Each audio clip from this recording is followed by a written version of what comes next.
Welcome to Udyati classes. UP TET previous year questions paper की series में आज हम लेकर आए हैं 2021 के प्रीवियस ईयर क्वेश्चंस को, जिसमें हम सीडीपी के 30 क्वेश्चंस को सॉल्व करेंगे, उन पर चर्चा करें। तो शुरू करते हैं। दोस्तों, हमारे चैनल को सब्सक्राइब जरूर करें। क्वेश्चन नंबर 1, निम्न में से कौन सा थार्नडाइक द्वारा दिया गया अधिगम का मुख्य नियम नहीं है? तो थार्नडाइक ने जो मुख्य नियम दिए हैं वो 3 दिए हैं और 5 गौण नियम दिए हैं। गौण 5 दिए हैं और थार्नडाइक ने मुख्य नियम 3 दिए हैं। तो 3 नियम हैं: अभ्यास का नियम, तत्परता का नियम और प्रभाव का नियम। तो इसका आंसर हो जाएगा अभिवृत्ति का नियम। ये थार्नडाइक द्वारा नहीं दिया गया है, मुख्य नियम नहीं है। जो थार्नडाइक द्वारा 5 गौण नियम बताए हैं वो है मनोवृत्ति का नियम, बहु अनुक्रिया का नियम, आंशिक नियम, आत्मीकरण का नियम और साहचर्य परिवर्तन का नियम। थार्नडाइक ने प्रयत्न व त्रुटि का सिद्धांत दिया है। प्रयत्न व त्रुटि का सिद्धांत इन्होंने अपना प्रयोग बिल्ली पर किया।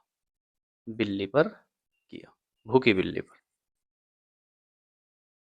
नेक्स्ट क्वेश्चन, कोहलर और Koffka believed learning to a function of. Kohler और कोफ्का के अनुसार सीखना होता है। तो कोहलर और कोफ्का के अनुसार सीखना जो है वो सूझ द्वारा होता है। कोहलर ने सूझ का सिद्धांत दिया या अंतर्दृष्टि का सिद्धांत। सूझ को ही अंतर्दृष्टि का सिद्धांत। इन्होंने अपना जो प्रयोग किया वो चिंपैंजी पर किया और जिस चिंपैंजी का नाम था सुल्तान, उस चिंपैंजी का नाम था सुल्तान। तो कोहलर और कोफ्का के अनुसार सीखना सूझ के द्वारा होता है। नेक्स्ट क्वेश्चन पे चलते हैं। क्वेश्चन नंबर 3, सामाजिक निर्माणवाद के जनक हैं। सामाजिक निर्माणवाद के जनक हैं वाइगोत्स्की। वाइगोत्स्की ने सामाजिक विकास का सिद्धांत दिया है। इन्हें सामाजिक निर्माणवाद के जनक भी कहते हैं। जीन पियाजे संज्ञानात्मक विकास के जनक हैं। संज्ञानात्मक विकास का सिद्धांत इन्होंने दिया है। नेक्स्ट क्वेश्चन पे चलते हैं। निम्न में से कौन विकास की विशेषता नहीं है? तो संचयी होना, दिशात्मक होना या विशिष्ट होना या अनियंत्रित एवं स्वतंत्र होना। तो विकास संचयी होता है, दिशात्मक होता है और विशिष्ट भी होता है। तो अनियंत्रित और स्वतंत्र नहीं होता, इसलिए विकास की ये विशेषता नहीं है। हेरिडिटरी जीनियस पुस्तक के लेखक हैं। हेरिडिटरी जीनियस, इस पुस्तक के लेखक हैं गाल्टन। संज्ञानात्मक संप्राप्ति का न्यूनतम स्तर है। तो संज्ञानात्मक संप्राप्ति का जो न्यूनतम स्तर है वो है ज्ञान। ब्लूम ने सीखने के उद्देश्य को 3 क्षेत्रों में बांटा है। एक संज्ञानात्मक, एक भावात्मक और मनोचालक। इसमें से संज्ञानात्मक को भी 6 तरीकों में बांटा गया है, 6 कौशलों में। तो इसका जो न्यूनतम स्तर है वो ज्ञान है। नेक्स्ट क्वेश्चन, क्वेश्चन नंबर 7, सूक्ष्म शिक्षण का अंतिम सोपान है। सूक्ष्म शिक्षण, माइक्रो टीचिंग। तो इसका उत्तर हो जाएगा पुनः प्रतिपुष्टि। सूक्ष्म शिक्षण की अगर हम बात करें तो इसमें 6 चरण होते हैं और 6-6 मिनट के 6 चरण होते हैं। तो कुल हमारा जो समय होता है इसमें 36 मिनट का। 6 चरणों में पहला चरण है पाठ योजना, शिक्षण, प्रतिपुष्टि, पुनः योजना, पुनः शिक्षण और पुनः प्रतिपुष्टि। तो अंतिम जो सोपान है वो है पुनः प्रतिपुष्टि। गिलफोर्ड के अनुसार अपसारी चिंतन में आवश्यक है। इसका सही उत्तर है विचार प्रवाह। विचार प्रवाह।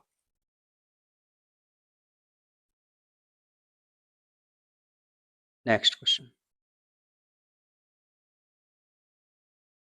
Question number 9। मस्तिष्क उद्वेलन विधि के प्रतिपादक कौन है? तो इसका सही उत्तर है ऑसबॉर्न। इसके प्रतिपादक हैं ऑसबॉर्न। Brain storming. इसके अंतर्गत मस्तिष्क में उथल पुथल उत्पन्न करने वाली हम समस्या जो है बच्चे के सामने रखते हैं, जिससे कि बच्चा जो है अपने मस्तिष्क को सक्रिय करता है और समस्या समाधान में जो है इसको सहायता मिलती है। Question number 10। प्रासंगिक अंतर्बोध परीक्षण से कौन संबंधित है? प्रासंगिक अंतर्बोध परीक्षण, टीएटी जिसको हम कहते हैं, तो इसका उत्तर है मॉर्गन और मुरे, ये दोनों हैं, तो इसका उत्तर हो जाएगा सी, ए एंड बी दोनों। Question number 11। सृजनात्मक चिंतन की प्रथम अवस्था कहलाती है? तो ये होती है आयोजन यानी प्रिपरेशन। नेक्स्ट क्वेश्चन पे चलते हैं। उद्दीपक अनुक्रिया सिद्धांत का प्रतिपादन किसने किया था? स्टिमुलस रेस्पॉन्स थ्योरी यानी एसआर थ्योरी का प्रतिपादन किसने किया? तो इसका उत्तर है थॉर्नडाइक। थॉर्नडाइक ने जो सीखने के 3 प्रमुख नियम दिए हैं और 5 गौण नियम दिए हैं, और थॉर्नडाइक ने प्रयत्न व त्रुटि का सिद्धांत भी दिया है। प्रयत्न व त्रुटि का सिद्धांत इसको हम बोलते हैं या एसआर थ्योरी बोलते हैं, उद्दीपक अनुक्रिया सिद्धांत कहते हैं, प्रयास व त्रुटि का सिद्धांत। इन्होंने जो अपना प्रयोग दिया बिल्ली पर किया। Next question. कौन से कारक अधिगम को प्रभावित करते हैं? व्यक्तिगत कारक या वातावरण संबंधी कारक या फिर सामाजिक कारक? तो ये सभी कारक जो हैं अधिगम को प्रभावित करते हैं। तो इसका सही उत्तर हो जाएगा उपरोक्त सभी। Question number 14। बहुबुद्धि का सिद्धांत किसने दिया? तो बुद्धि का बहुबुद्धि सिद्धांत ये दिया गार्डनर ने। गार्डनर ने 8 प्रकार की बुद्धियों का वर्णन किया है। जीन पियाजे ने संज्ञानात्मक विकास का प्रतिपादन किया। ब्रूनर ने अन्वेषण का सिद्धांत प्रतिपादित किया और वाइगोत्स्की ने सामाजिक विकास का सिद्धांत प्रतिपादित किया। नेक्स्ट क्वेश्चन स्पीयरमैन ने दिया है। Question number 15। बुद्धि का द्विकारक सिद्धांत, जिसमें इन्होंने बताया कि बुद्धि के 2 तत्व होते हैं। द्वि का मतलब 2, जी और एस। जी से जनरल और एस से स्पेसिफिक। तो सामान्य और विशिष्ट बुद्धि कारक इसमें होते हैं। इन्होंने दिया बुद्धि का द्विकारक सिद्धांत। Next question.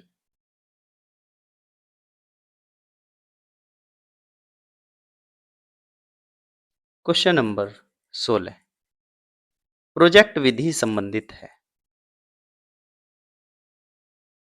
प्रोजेक्ट विधि किलपैट्रिक, इसका प्रतिपादन किलपैट्रिक द्वारा किया गया और ये जॉन डीवी के शिष्य थे।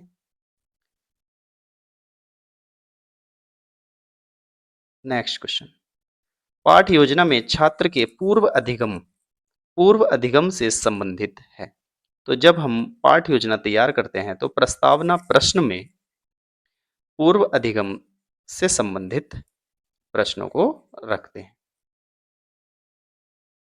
नेक्स्ट क्वेश्चन, गलत वाक्य को चुनें। छात्र सबसे अच्छा स्वाभाविक वातावरण में सीखते हैं। छात्र सबसे अच्छा करके सीखते हैं। छात्र सबसे अच्छा खेल खेल में सीखते हैं। छात्र सबसे अच्छा नियंत्रित वातावरण में सीखते हैं। इसमें हमें ये बताना है कि कौन सा ऑप्शन गलत है। तो छात्र स्वाभाविक वातावरण में सीखते हैं, बिल्कुल सही। करके सीखते हैं बच्चे, खेल खेल में भी सीखते हैं, लेकिन नियंत्रित वातावरण में नहीं सीख पाते। तो इसका आंसर हो जाएगा डी ऑप्शन सही हो जाएगा। क्वेश्चन नंबर 19, संशोधन से शिक्षा के अधिकार पर बल दिया गया है।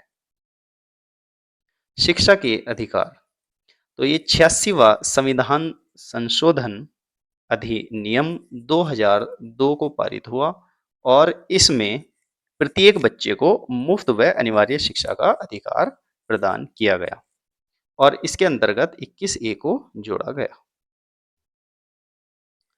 क्वेश्चन नंबर 20, शिक्षण के कार्य में सम्मिलित है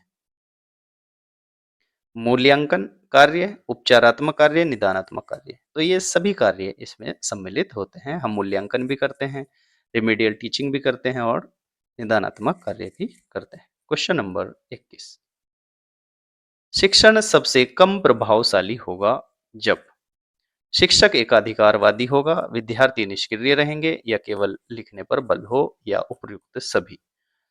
तो इसमें सारे ऑप्शन आ जाएंगे उपयुक्त सभी।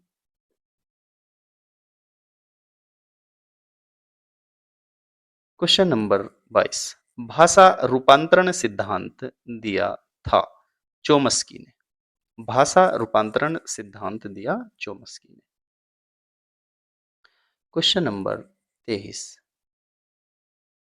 शारीरिक गठन के संदर्भ में कौन सही नहीं है।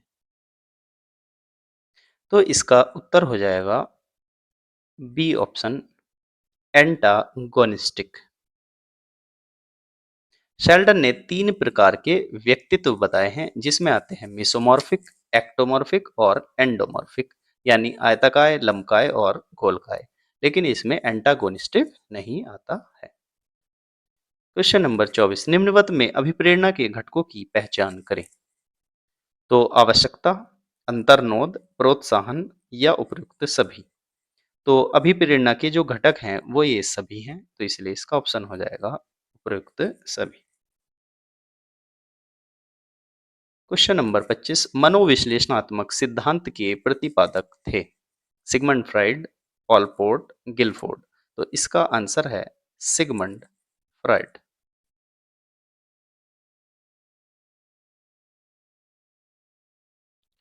क्वेश्चन नंबर 26, निम्नलिखित में से कौन स्किनर द्वारा प्रतिपादित अधिगम के सिद्धांत से संबंधित नहीं है। तो इसका उत्तर हो जाएगा सी, त्रुटियों के माध्यम से सीखना। तो स्किनर ने जो अपना सिद्धांत दिया उसका नाम है क्रिया प्रसूत अनुबंधन का सिद्धांत। इसके अंतर्गत अभिकर्मक अनुदेशन से अधिगम होता है, व्यक्ति निर्धारित अनुदेशन में भी अधिगम कर सीखता है, लेकिन त्रुटियों के माध्यम से जो सीखता है वो दिया है थॉर्नडाइक ने। थॉर्नडाइक ने यह सिद्धांत दिया है प्रयत्न एवं त्रुटि का सिद्धांत, इसीलिए इसका ऑप्शन हो जाएगा सी। क्वेश्चन नंबर नेक्स्ट, विभिन्न योग्यताओं एवं रुचियों वाले विद्यार्थियों हेतु कौन सा मूल्यांकन अधिक उपयोगी होगा। तो इसका आंसर हो जाएगा सतत एवं व्यापक मूल्यांकन।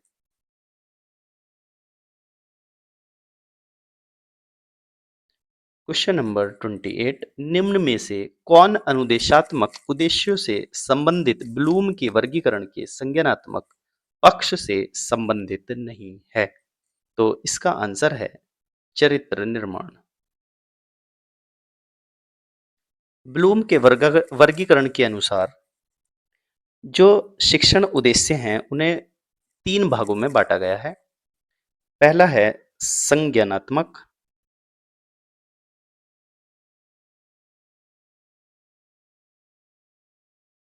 भावात्मक और मनोचालक। इसमें संज्ञानात्मक को भी 6 भागों में विभाजित किया गया है।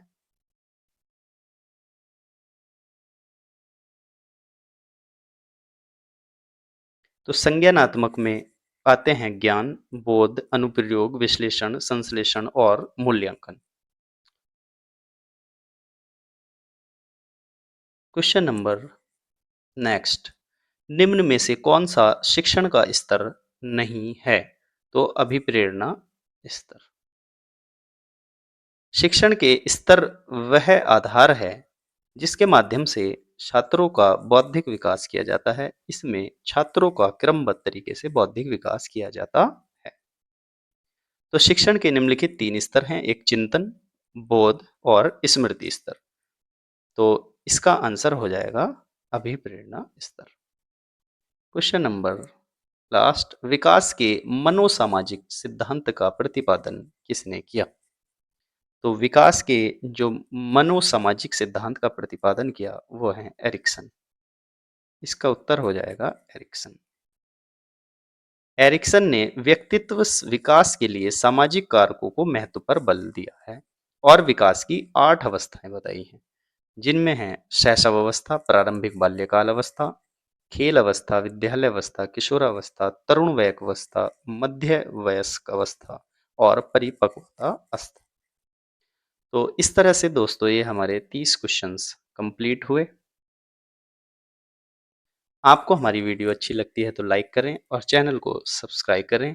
Thank you for watching.